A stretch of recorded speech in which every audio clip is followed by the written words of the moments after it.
नमस्कार साथियों, आज एक नए टॉपिक के साथ फिर से मैं आप लोगों के सामने उपस्थित हूँ।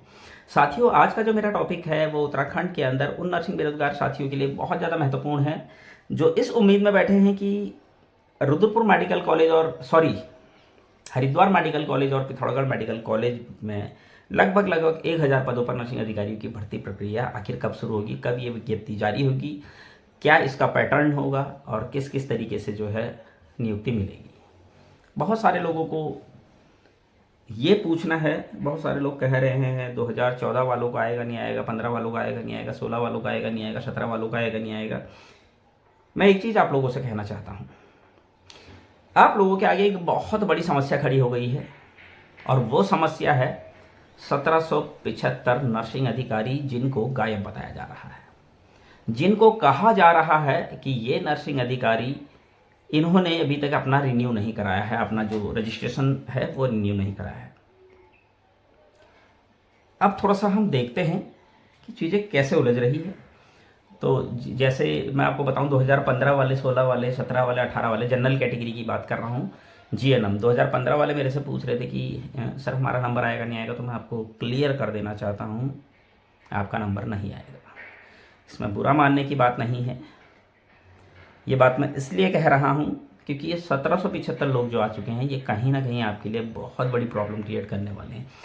अब हमें देखना होगा ये 1775 लोग हैं कौन, कितने इसमें मेल हैं, कितने फीमेल हैं, कितने कैटेगरी वाले हैं, कितने सामान्य वर्ग के हैं, कितने डिग्री वाले हैं, कितने डिप्लोमा वाले हैं, कितने मेल हैं, कितने फीमेल, मतलब हर एक चीज़ हमें बारीकी से देखनी है।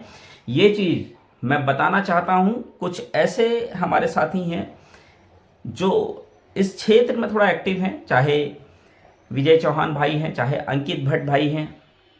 अंकित भट्ट भी बहुत अच्छा काम कर रहे हैं, विजय भाई भी बहुत अच्छा काम कर रहे हैं। और आप लोगों को मैं एक ही चीज़ कहूँगा, मिलकर काम करना चाहिए। जिन लोगों का चयन हो गया है वो अब जो है खुले तौर पर आप लोगों के समर्थन में नहीं आ पाएंगे, लेकिन आपको पूरा समर्थन रहेगा।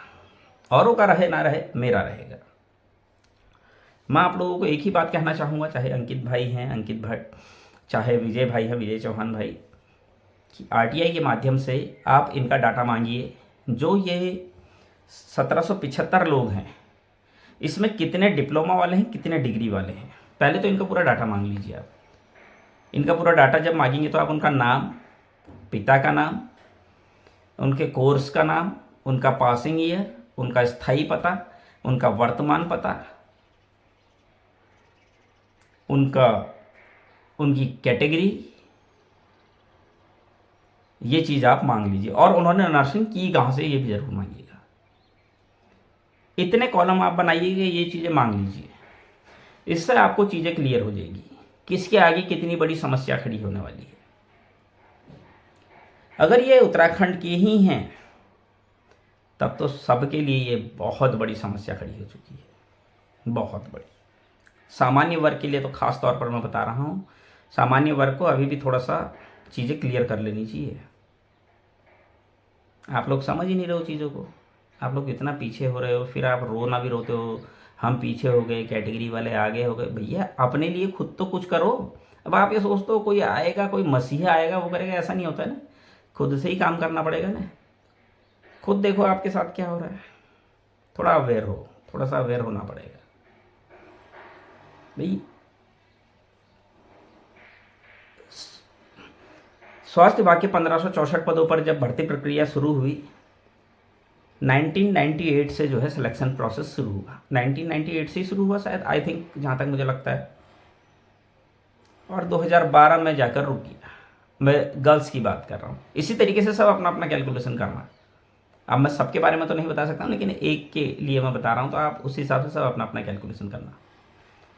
1998 से शुरू हुआ, 2012 में रुक गया। अगर उसी टाइम पर मेडिकल कॉलेज के 1455 पदों पर भी भर्ती हुई होती तो क्या होता? जहां पर रुका है वहां से तो शुरू होता आगे को, उससे आगे ही तो शुरू होता। तो 2012 से शुरू होता, कहां तक जाता है आप खुद लगा लो। 2015 तक जाता, टच तब भी करता, मैं नहीं कह रहा हूं चलो नहीं करता, 2014 तक जाता। लेकिन 2000 अगर 14 तक जाता, कुछ कैंडिडेट 2014 के अगर बच जाते इन केस, 10-12 कुछ कैंडिडेट बच भी जाते, वैसे तो मेरे हिसाब से नहीं बचने चाहिए थे, तो फिर 1000 पदों पर 2015 से शुरू होता।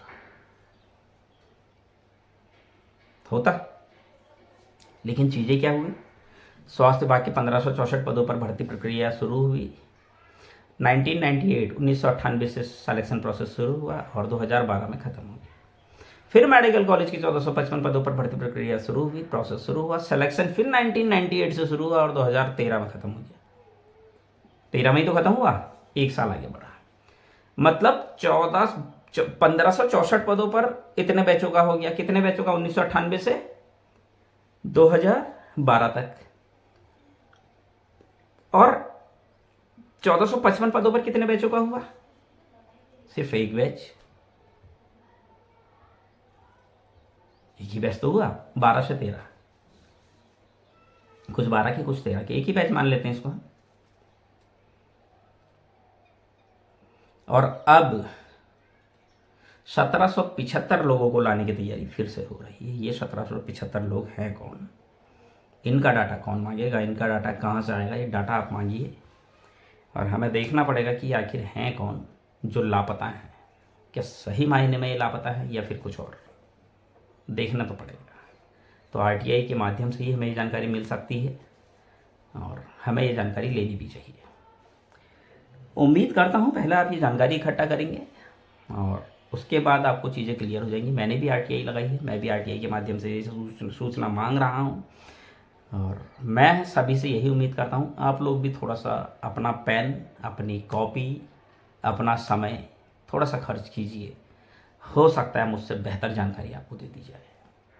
और जब हम खुद से जानकारी मांगते हैं, अपने आप जब हम काम करते हैं, तो हमें ज़्यादा जानकारी मिलती है, ज़्यादा कॉन्फिडेंस हमारे अंदर जो है आता है काम करने का। उम्मीद करता हूँ आप लोग मेरी बातों से सहमत होंगे। उम्मीद करता हूँ आप ये जानकारी मांगेंगे। उम्मीद करता हूँ आपको आज की जानकारी पसंद आई होगी। आगे भी मैं इसी तरह की जानकारी आप लोगों के लिए लेकर आता रहूँगा। तब तक के लिए धन्यवाद।